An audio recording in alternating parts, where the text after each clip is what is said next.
Hello, അസ്സലാമലൈക്കും. എന്തൊക്കെയുണ്ട് എല്ലാവരും വർത്തമാനങ്ങളൊക്കെ? സുഖം തന്നെയല്ലേ? അപ്പോൾ ഞാൻ പരിപ്പ് വെന്തതിൻ്റെ ശേഷം തേങ്ങ കടച്ച് വെച്ചു, മുരിങ്ങ ഇട്ടു, തിളച്ച് ഇറക്കി വെച്ചു കേട്ടോ.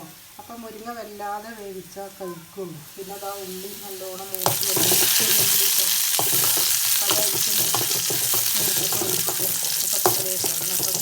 നല്ല മീൻകറി മീനൊക്കെ അതാ മതിയല്ലോ.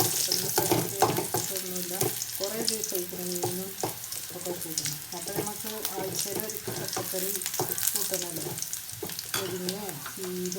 അപ്പോൾ നമ്മളവിടെ ഉള്ളതാട്ടോ നമ്മൾ വെക്കുന്നത്. പിന്നെ ഇടയ്ക്കൊക്കെ കുമ്പളങ്ങ ഒക്കെ വാങ്ങും. അപ്പോൾ നമ്മളെ കണ്ടു. അപ്പോൾ അതിൻ്റെ പണിയൊക്കെ ഒരുങ്ങി ഇതാ കഴിച്ചിട്ട് മുരിങ്ങ ഇതാന്നൊക്കെ കറി. സബ്സ്ക്രൈബും കമൻറ്റൊക്കെ ചെയ്യണേ. അപ്പം അടുത്ത് നാളെ വേറെ വീഡിയോയ്ക്ക് വരിക. അതുവരേക്കും അസ്സലാമലൈക്കും. നല്ല രസമായിട്ടത് തിന്നാൻ ചോറ് കൂട്ടിയിട്ട്